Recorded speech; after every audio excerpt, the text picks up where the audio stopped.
Muito bem, estamos de volta com o Momento Agrícola desta semana. O oferecimento é do Sistema Famato Senar, Sistema Sindical Forte e Agropecuária Próspera. Olha só, muita coisa mudou no mercado de soja nesses últimos anos. A China passou a ser a maior compradora de soja do mundo, o Brasil passou a ser o maior produtor, a China brigou com os Estados Unidos e parece que o acerto está mais para um ritmo chinês do que para um ritmo americano, vai devagarzinho. A China agora passou a comprar carnes. E o professor Leone Severo, que é um analista de mercado que conhece muito sobre a China, está dizendo que nós precisamos reaprender a vender a nossa soja. É isso mesmo, professor? Bom dia. Bom dia, Ricardo. Nós vendemos 20, 30 milhões de toneladas no mês e a demanda consome 12 milhões. A demanda da importação que eu estou falando consome 12 milhões por mês. O que acontece? Eles ficam com a oferta fica saturada, aí vem o desconto no preço, né? Porque se a demanda está atendida para os primeiros meses, eles não vão comprar, a não ser que seja uma pechincha, não é? Então vem desconto no prêmio, vem desconto no preço. Né? A nossa soja deveria valer no mínimo hoje 105 centavos de prêmio, não é? Porque ela compete com a americana. A americana é 63. Nós temos a vantagem de 30 centavos no frete, né? O frete americano para a China é mais caro que o nosso. E nós temos 15 centavos da soja do Golfo de prêmio sobre a soja brasileira, de prêmio sobre a soja do Golfo. E da soja do Pacífico nós temos 30 pela qualidade. Né? Nós temos uma qualidade muito melhor, o chinês remunera isso. Mas nós estamos vendendo soja avançando demais com a oferta. E isso tem nos prejudicado, sim. Pois é, doutor Leone Severo, mas como é que a gente faz, né? Porque o produtor ele tem um costume de olhar, em primeiro lugar, a Bolsa de Chicago, em segundo lugar, os fundamentos do mercado para ver se vai subir ou se vai cair, né? Normalmente o produtor ele é altista, ele espera que tudo suba sempre, né? E ele toma uma decisão também baseada no seu custo de produção. Essa frieza, professor Leones, de segurar o soja para vender mais um pouquinho, botar um pouquinho mais de pressão no mercado. Tá parecendo mais jogo de pôquer do que mercado, né? Mercado é jogo de pôquer, doutor Leone Severo? Não, o mercado é previsível, porque nós temos uma oferta, nós temos um consumo, o consumo é instalado, né? A alimentação humana, isso não vai faltar, não é? Então, apenas é o seguinte, não é que também segure a oferta, mas coloque o preço. Por exemplo, os argentinos agora, que estão com problemas, botam o preço muito acima do mercado e alguém vai lá pagar. Então, ele segura o produto e até chegar no preço deles. E o Brasil podia fazer o mesmo. O Brasil tem muito mais condições de fazer o mesmo, porque o Brasil é protagonista, é o maior vendedor de soja do mundo. Eles não vivem sem a nossa soja, a questão é botar preço. O que tem acontecido nos últimos 3 anos é que o produtor está fazendo o preço dentro da porteira. Ele mede seu custo de produção e acrescenta um valor em reais, né, de acordo com a desvalorização cambial, e aí ele forma um preço. E esse preço tem estado mais de $20 abaixo da paridade da soja americana, que eu chamo paridade do mercado internacional.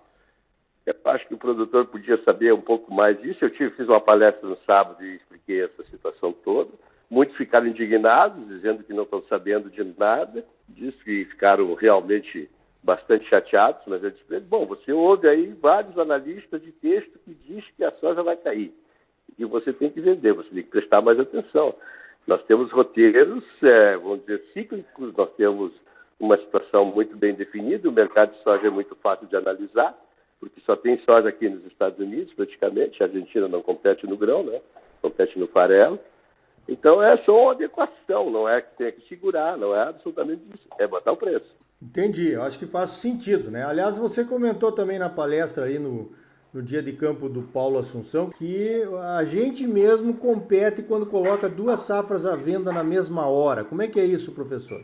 A questão toda, né, Ricardo? Vou dar um exemplo bem prático. Em setembro do ano passado, 2019, nós estávamos vendendo soja 140, 150 de prêmio. Aí o produtor vendeu ali um volume importante e saiu vendendo soja 2020, que é essa soja que foi na hora da troca. O que aconteceu? O nosso prêmio que estava 140, 150 veio para 50, porque a soja safra de 2020 entrou com um prêmio muito mais baixo. Então os compradores pensaram o seguinte, bom, se o prêmio de 50 satisfaz o produtor brasileiro, por que nós estamos pagando 150? Certo. Entendeu? A sobreposição de safra, você vendeu 60% da safra, né, 2019 e já entra vendendo a safra nova. Essa sobreposição de safra, você derruba todos os preços. Você derruba o preço da safra velha, você derruba o preço da safra nova, por quê? Quando você começa a vender a safra nova que está mais alongada, distante, os compradores também têm que se provisionar com frete maior, com despesas maiores. Quanto maior o tempo, maior o risco. Então, o que vem direto, desconto do preço no interior, né? E aí, então, quando cai esse preço, cai o preço da safra velha e o preço da safra nova. Agora, por exemplo, nós estamos vendendo 2021 numa base de Chicago baixíssima, né? Com prêmio baixo, baixíssimo, quase zero, enquanto a nossa soja podia valer $1 a mais. Quer dizer, nós temos que prestar atenção nisso. O pessoal compra preço porque o preço em reais está bom. Ele vai lá, compra o preço e compromete o físico, né? Esse é o grande problema que nós temos. Tem que alongar as dívidas, os financiamentos, né? O que é outro problema? É a colheita. Quando chega a colheita, os financiadores ficam enlouquecidos pedindo para o produtor vender porque eles querem recolher, né, os financiamentos. Tem que alongar. E agora é muito favorável para isso porque não tem muitos lugares que se possa aplicar dinheiro no mundo, a não ser na agricultura, que é o melhor retorno que tem. Então, vamos alugar lá para julho, agosto, setembro, e aí está feito. Aí nós vamos vender com parcimônia, podemos esperar. O preço da soja no mundo hoje depende do preço da soja do produtor brasileiro. Isso que tem que entender. Nós somos protagonistas, nós somos a única soja que tem na prateleira em escala, eles terão que vir comprar. Esse negócio de garantir preço adiantado, porque depois vai faltar comprador, não sei o quê, não. O Brasil vende para todos os lugares do mundo. O Brasil não tem mais espaço. Falta soja para o Brasil atender toda a demanda que existe pela soja brasileira no mundo. Tanto é que nós passamos por estoque zero, né, todos os anos. Essa é a condição que eu acho que nós temos que aprender, porque nós estamos perdendo receita, né, Ricardo? Sem dúvida. Olha, para mim, professor, faz todo sentido para nós, porque o Rogério, meu irmão, e eu temos discutido isso há 3 anos, pelo menos, que toda a soja que a gente vendeu antecipado foi o pior negócio que nós fizemos durante a safra, né? Mas é aquele medo de depois chegar lá na frente o mercado cair por uma super safra, não sei aonde, ou um problema num comprador, né? E daí a gente ter perdido a hora de vender, né? Tem muito terrorismo nisso, é tudo uma grande mentira, uma grande falácia, né? Não tem risco nenhum de não virem comprar, não tem risco nenhum de cair o preço, não tem risco de nada. Quer dizer, tudo... O jornalista agora também já dá opinião sobre o mercado, né? Algum jornalista, alguma mídia, né? Então, quer dizer, são pessoas despreparadas, não é? Despreparadas. Eu que vivi todos os mercados de consumo, inclusive a China, eu sei muito bem essa formação de preço. E não são as multinacionais não que tomam essa vantagem, são os consumidores que tomam. A multinacional repassa até com prejuízo, para dizer bem a verdade. Essas multis que estão aqui, não é? Elas vendem soja, elas compram o prêmio aqui a 60, vendem a 70 para a China. Quer dizer, eu parei de importar soja, de negociar para a Chinatex, por quê? Porque eles chegavam lá muito mais barato que eu. E a remuneração deles vem através do financeiro. Certo. Agora, olhando esse mercado do milho hoje, né? Milho aí a R$40 a saca aqui no interior, para quem ainda tem. No futuro aí a R$27,50, ofertas de hoje. A atitude seria a mesma, professor? Esperar para vender? O milho é o seguinte, né, Ricardo? Claro que a safra velha está com preço estourado porque vive uma crise de escassez no Brasil, né? Certo. Hoje o consumo interno brasileiro é 180 mil toneladas a dia, fora o etanol. Isso, para originar esse volume, é bastante complicado. É um mercado extremamente grande. Mas o preço do milho, safra nova, é o que está certo, né? O Porto vale 43, 44, desconto o frete de R$20, daria 23 a safra nova. Só que tem um problema sério no mundo, né? O mundo tem uma carência de milho pelo 3º ano consecutivo. Então não tem de onde se rebuscar para suprir o Brasil. O milho que chegar aqui nos portos, ele chegaria a R$56 o saco, né? Até porque tem essa desvalorização do real. Mas hoje, por exemplo, no mundo já não tem mais milho, só tem o americano, que é de péssima qualidade. A China já comprou bastante na Ucrânia, tudo que pôde.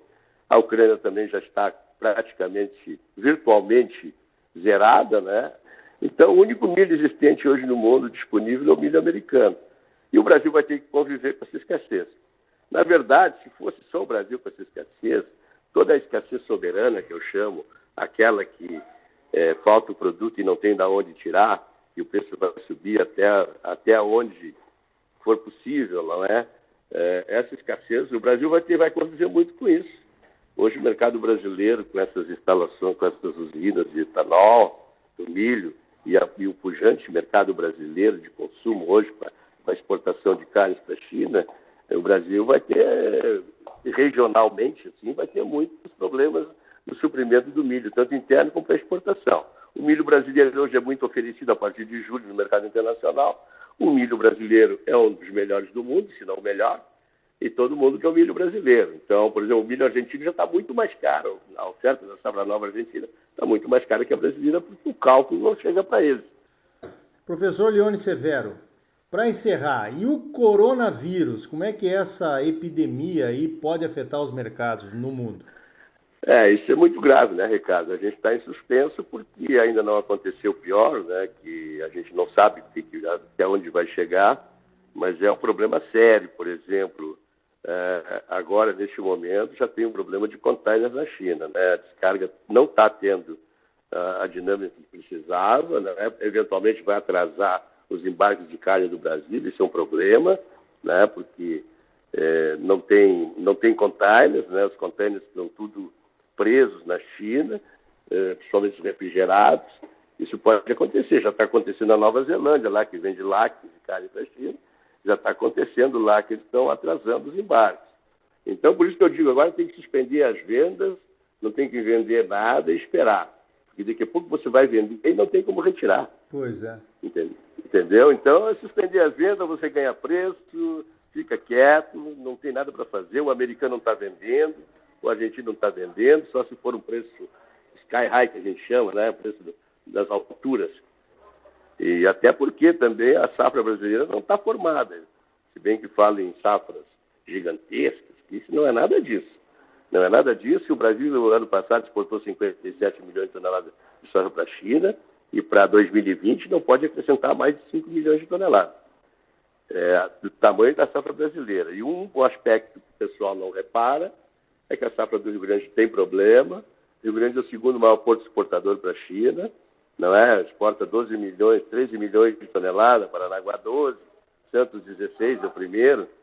E essa soja do Rio Grande, ela é local, né? Porque ela está distante dos tantos consumidores, ela vai para a China.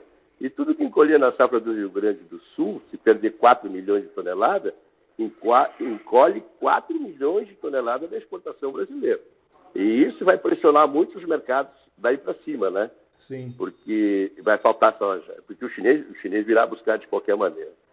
Naturalmente que nós temos um defeito muito grande aqui no Brasil, que é receber as informações da indústria de derivativos de Chicago.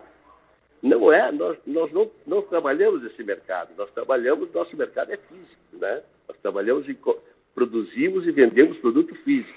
Hoje Chicago está muito desgastado, a Bolsa de Chicago, nem deve-se falar tanto nisso, e nós temos que botar preço na nossa soja através do prêmio. E eu estive sábado vendo a grandeza lá da tecnificação da nossa lavoura, né, através do Paulo Assunção, que é o ícone da agricultura de precisão, e eu vejo eu fico muito orgulhoso, né, porque eu tenho vivido já há 57 anos nesse mercado, e vejo o Brasil o maior produtor, o produtor mais competente do mundo, a melhor soja, e de repente não aproveitar esse momento, né? Muito bem, conversei então com o professor Leone Severo. A agricultura do Mato Grosso também nos orgulha muito, sem dúvida nenhuma. O Leone Severo, eu costumo dizer que ele é o mais chinês dos analistas de mercado brasileiros. E mais informações, né? É só assinar o Sim Consult, que essas informações do professor Leone estarão disponíveis todos os dias lá. Professor, muito obrigado mais uma vez pela sua participação aqui no Momento Agrícola. Muito obrigado, um abraço a todos, boa sorte, boa colheita.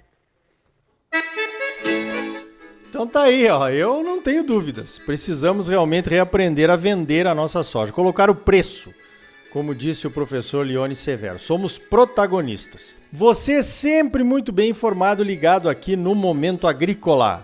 Sistema Sindical Forte e Agropecuária Próspera. Sistema Famato Senar. Trabalhando para aprimorar conhecimentos, melhorar vidas e garantir uma produção agropecuária mais sustentável e lucrativa para os produtores associados. E um Brasil melhor para todos nós. Por hoje vamos ficando por aqui. Então até a semana que vem com mais um Momento Agrícola Mato Grosso para você. Até lá!